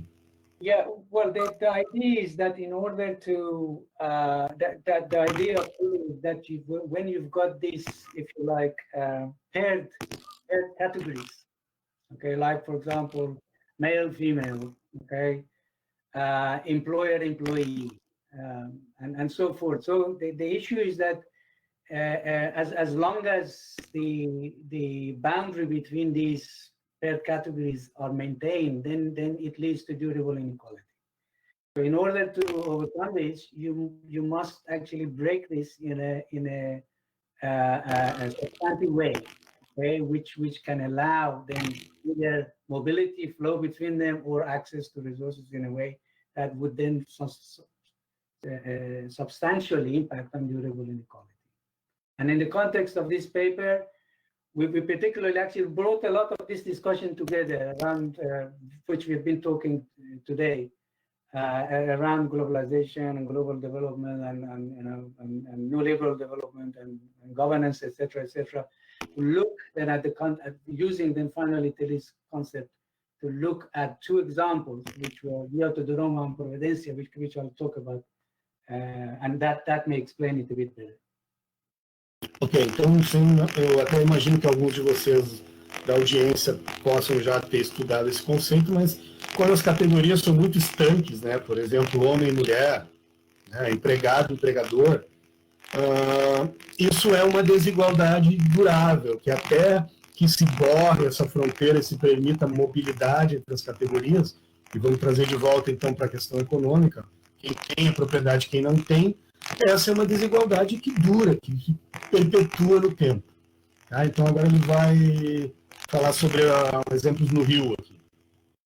Estamos chegando no final, tá, gente? Just, Professor Keivani, just to alert you that we have 1.5 hours. It's okay, we are all enjoying your talk. The time, but we're kind of close to the end now.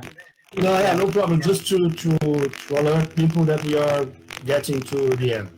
Yeah, absolutely. So in this context, for example, in the case of Via Roma and Providencia, there's both situations where there was kind of a challenge to eviction.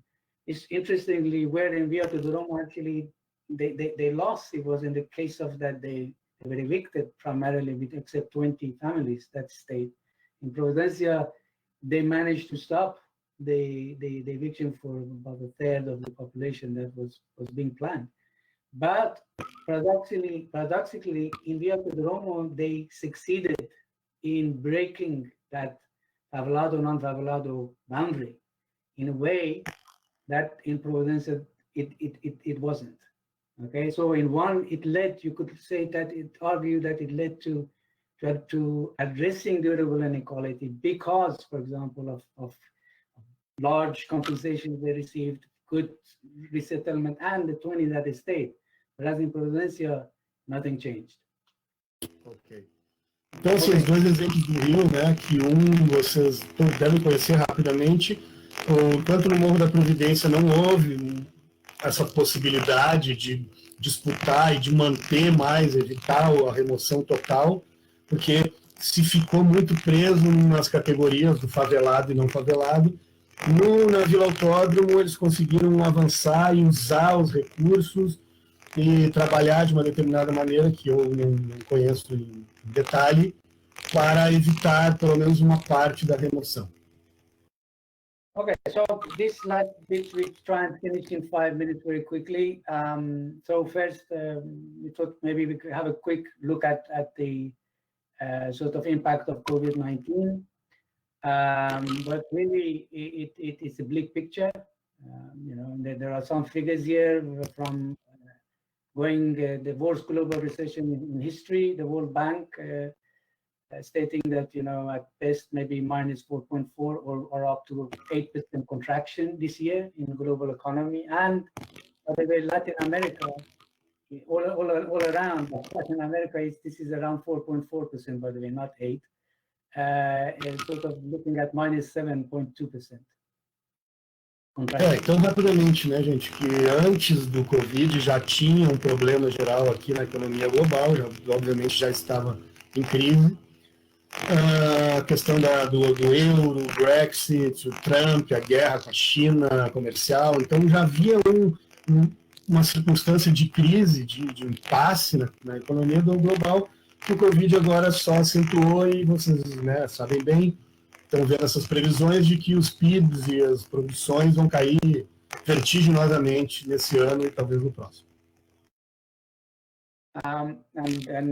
Here some figures actually showing that here I think up to about sort of 90% of countries are going to go into recession during this year, but they between sort of here 1920 then to 2020 to 2021, but in comparison to the others, for example, this is the Great Recession, so this is much sharper the peak, but the duration is much less, or the predicted duration. Rapidamente, né, gente, assim, can you go back for 1 minute, please? Isso aqui o percentual de países ou economias nacionais em recessão ao longo da história. Então, a gente tinha aqui o pico lá da grande recessão de 29, 30, chegou a perto de 80%, e dessa vez a gente vai ter perto de 90% das economias em queda, mas um pico muito agudo que talvez não seja durável, longo, como foi a grande recessão, a ex-grande recessão de 30.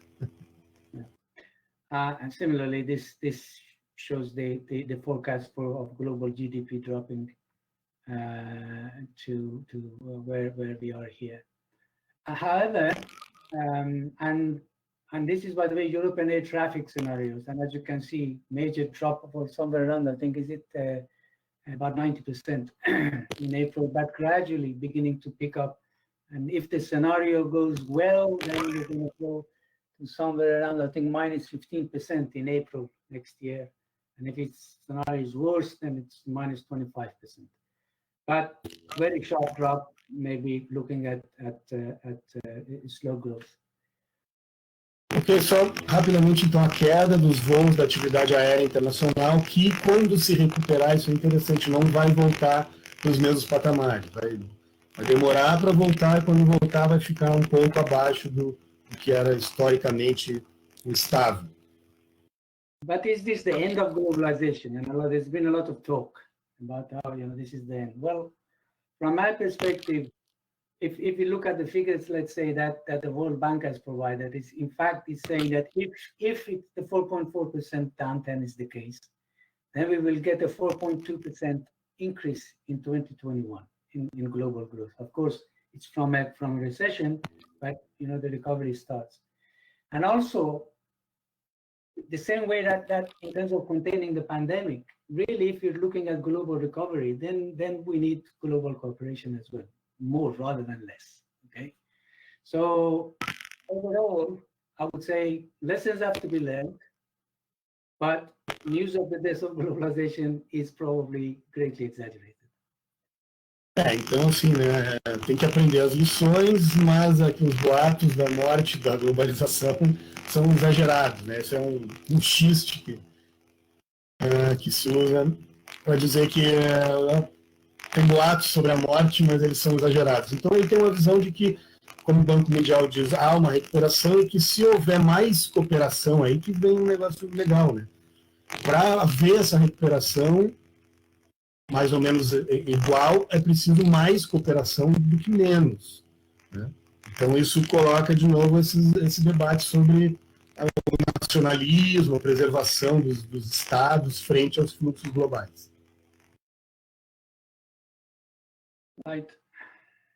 Now, the urban impact, well, I won't go into this much because we don't know, but clearly if we have, reduction in, if you're all going to be sort of working from online, teaching online, and all of this, then of course it's going to have major urban impacts.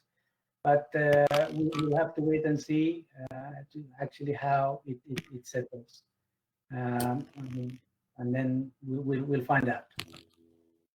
Bom, então rapidamente, né, o impacto dessa questão o debate sobre a bola de cristal, todo mundo falando sobre como vai ser o futuro, como vai ser a cidade pós-Covid.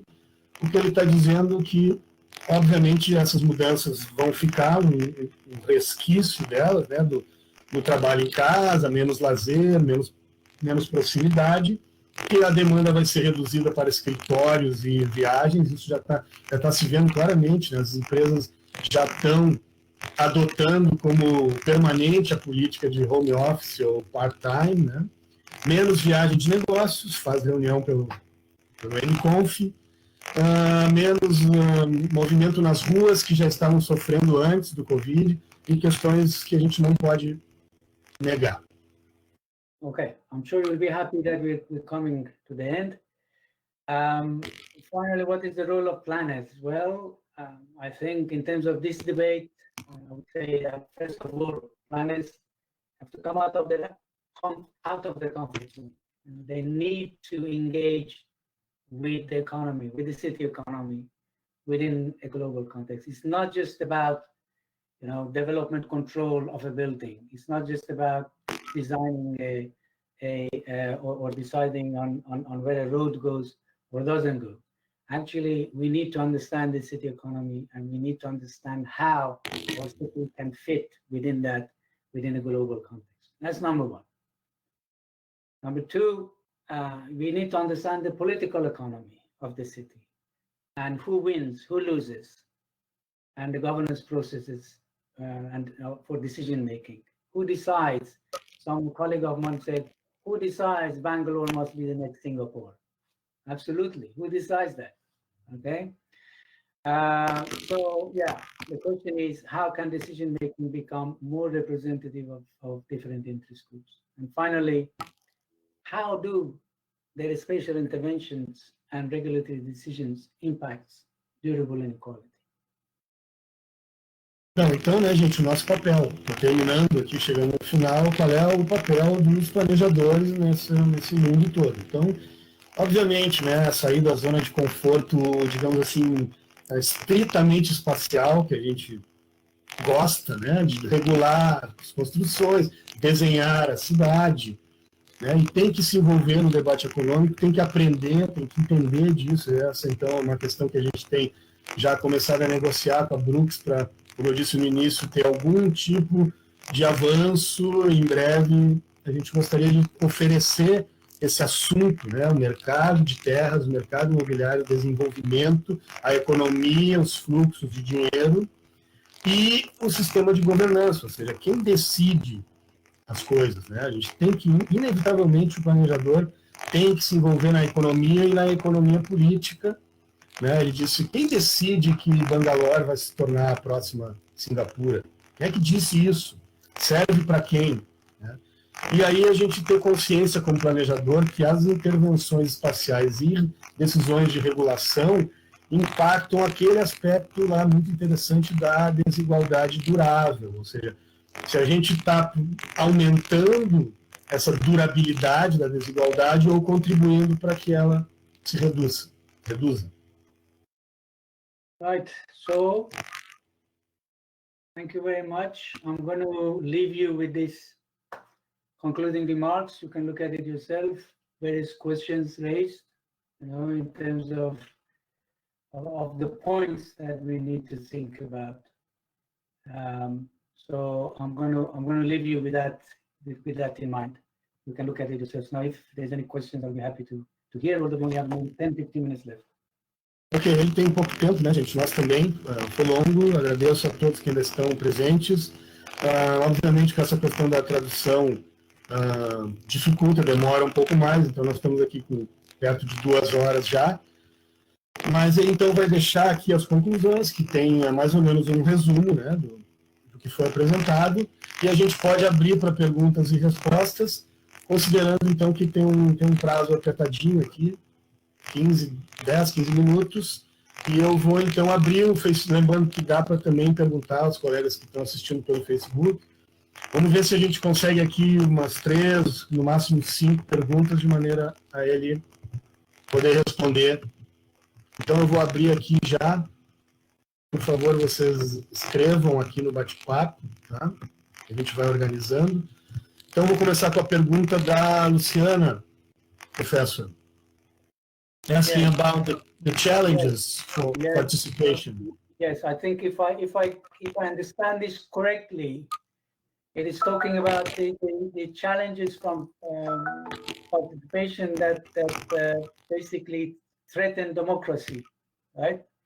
So we are talking about sort of populist. Is that correct, my interpretation? That you mean that in terms of the populist sort of wave, that when you have participation from certain sort of groups that are impacted, is that what you mean by threatening democracy? Because of course, in terms of participation, it's supposed to enhance democracy, not threaten it. So I'm a little bit unclear about the meaning of the way this is being phrased. Perhaps expand on that. Yeah, I will call Luciana, but I think she is addressing the problem of the crescent or the continuous lack of space of participation. In my perception, my view, it's more like a durable process that we've been facing from maybe 10 or 20 years, the dismantling of the participation schemes and structures. Oh, I see. Okay. We already have. Yeah. All right. No, Só um minutinho, gente. Eu acho que a pergunta da Luciana foi mais no sentido esse do desmonte da participação, principalmente no momento de ameaça à democracia que a gente está vivendo aqui. Yes, absolutely. No, this is actually this translation from Júlio. This is correct. Okay, thank you. Thank you very much. Yes, absolutely. We are facing this in many countries, not just in Brazil, where the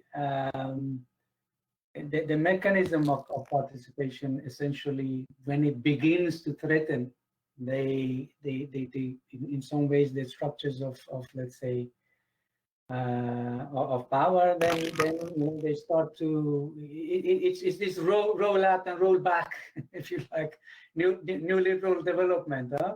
In the rollout stage, when the shortcomings of the market need to be addressed, overcome, to allow for sort of capitalist accumulation to happen. And a lot of these sort of participatory mechanisms are also facilitated more. So in order to bring, the if you like, population with it. In times of more economic crisis, when these things then become a problem, they start to roll it back, and they start. So in some ways, it's a cyclical process, and it's happening in a lot of places. Very difficult to say, well, how can we address this? What I would say is that within actually using these existing mechanisms that exist in the context of Brazil, for example, the battle for Rio to Gromo, no? And this is a classic one in a sense. Using every single mechanism that has been put in place, even though it's imperfect and problematic, but at the end of the day, they were able to get a lot of concessions along the way in terms of many of the actual benefits that people later on came to get. So it's a difficult one. Absolutely, there's not a clear answer to it. But I think as long as possible, it's a matter of political organization. This is when politics actually then becomes critically important. So it's not just about planning or about sort of having this is like the Patsy Healy's point about participatory planning processes. Actually, the system, the structure in some places doesn't exist for it properly. Okay, so then this is when politics becomes comes to the fore.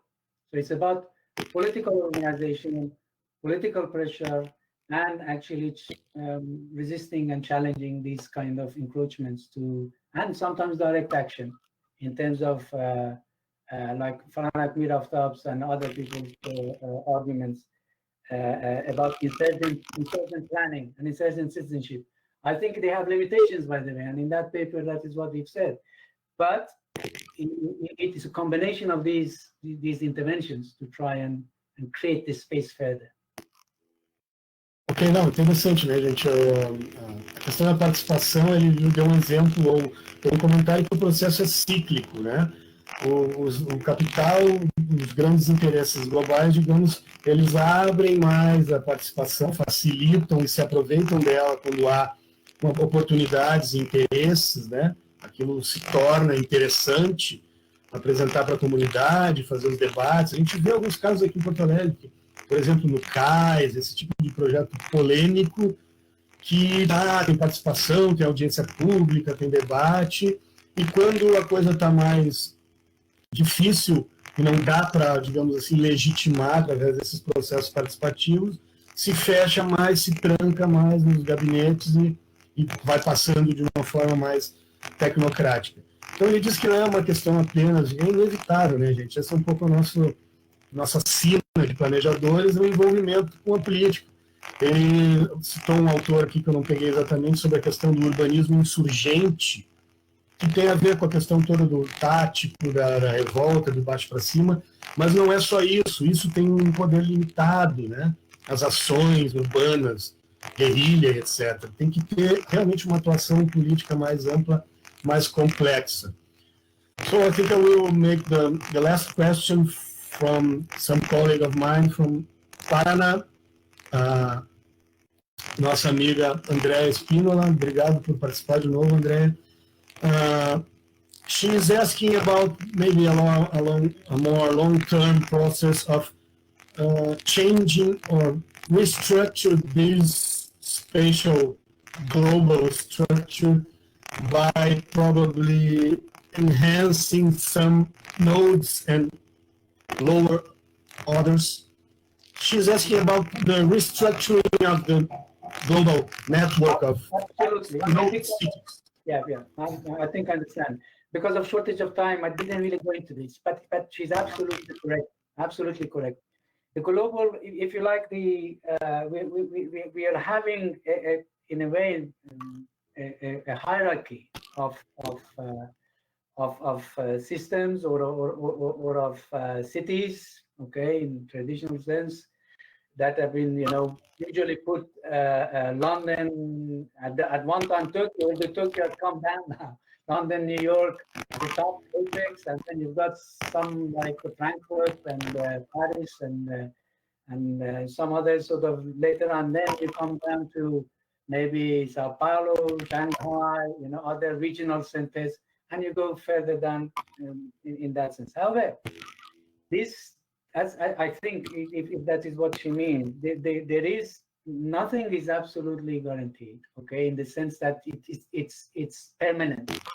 It's really about a evolving situation, evolving scene, and as we have seen in some cases, other cities are able, and they're also in a collaborative competition on a regional level. So while they compete on a regional level, they collaborate as well to create, a network of cities which can then raise the status of that region above some other region. So it's a fluid situation. So some cities actually have come up, and other cities have gone down.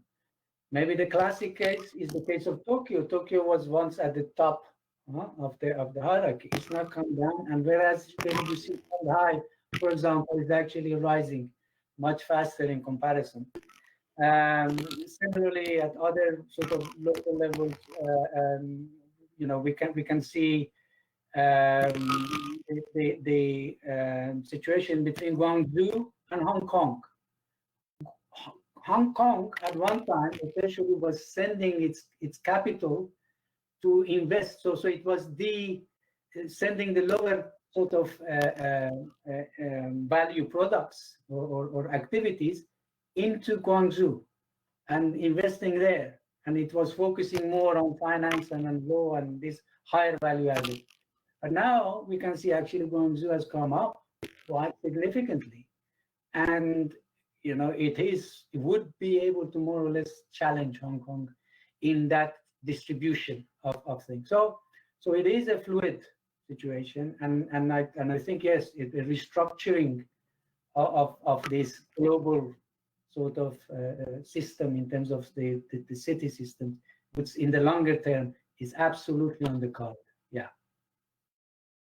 Well, thank you. I will translate this your answer to Andrea, and it's 12 o'clock sharp, so we are very British in terms of being punctual. I am already thanking you, Professor Keivani. If you allow me a minute to translate your last answer, and then we can close the session properly. Então, Andrea, provavelmente tu entendeu, né, colegas, muito interessante para os professores aqui, pesquisadores que trabalham com essa questão da rede de cidades regionais, etc. Estou lembrando aqui da Helenisa e dos outros colegas que trabalham com redes e sistemas, né? Essa é uma análise muito interessante, tem bastante artigo sobre isso, sobre como essa rede global de nós, que ele disse cidade, mas nem tanto, porque hoje a gente já tem essas regiões e corredores e conjuntos, né? Como essa hierarquia é volátil, maleável, tem camadas, né? As megalópolis, depois vem descendo, os centros regionais e tal. Como ele disse, é um cristaller dinâmico, e ele deu alguns exemplos, que Tóquio, por exemplo, era grande nó da Ásia, né? E com a ascensão da China e do Sudeste Asiático, Tóquio perdeu essa importância que tinha tão grande. Eu vou me arrogar aqui o direito de falar talvez de Buenos Aires, professor Keivani. Buenos Aires used to be a more preeminent and powerful regional center in South America, and it's no longer. Então, Buenos Aires é uma cidade também que a gente pode pensar que perdeu esse poder regional, né? E, ao contrário, lá na China, Hong Kong era eminentemente financeiro, começou a transferir outras atividades, indústria e tal, para Guangzhou, e Guangzhou começou a crescer e provavelmente vai engolir Hong Kong, porque vai também puxar para si os aspectos de finanças, bancos, etc. Então, esse jogo é um jogo dinâmico, permanente, muito interessante, né? Onde está Porto Alegre nesse momento da rede, né? Eu tenho trabalhado um pouco com isso, às vezes me pergunto, Porto Alegre ou Curitiba which are the main center of the South Brazilian part. So, eu acho que é isso, a resposta foi boa. Eu vou agradecer, então, aos colegas todos, muito obrigado pela presença, todos, espero que tenha sido proveitoso. O material do professor Keivani está aqui disponível. Por favor, quem tiver interesse na bibliografia, né, tudo muito acessível, basta digitar e procurar pelos artigos. O professor Keivani também é editor de um periódico muito interessante internacional chamado International Journal of Sustainable Urban Development, que é um jornal de boa qualidade, com parecer por pares, tem um bom fator de impacto, convida todos a submeter artigos que trabalham com esses temas bastante abertos sobre a urbanização.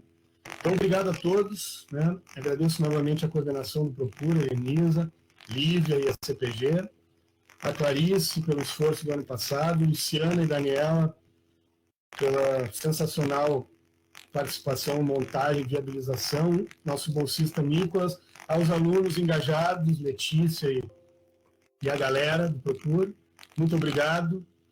So I will close this session, Professor Keivani. Can you please, a minute? Can I just thank everybody for coming and listening, and for all of you colleagues for giving me the opportunity.